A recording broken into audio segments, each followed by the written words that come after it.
Hello সবাইকে।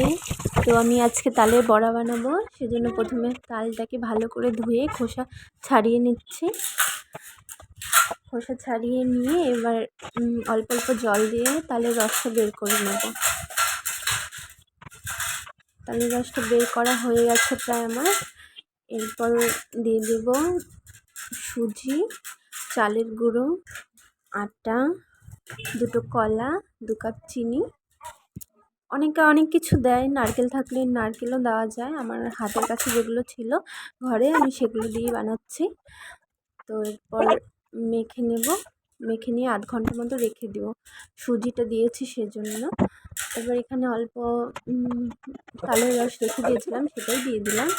এবার কড়া গরমও হয়ে আছে, এরপর আমি বড়াগুলো ছেড়ে দিচ্ছি। তো প্রায় ছাড়া হয়ে গেছে আমার। এরপরে এগুলোকে হালকা মিডিয়াম আছে লাল লাল করে ভেজে নেব।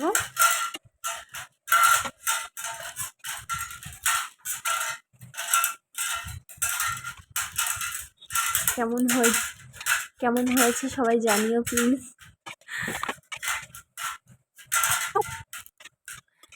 তো কমপ্লিট।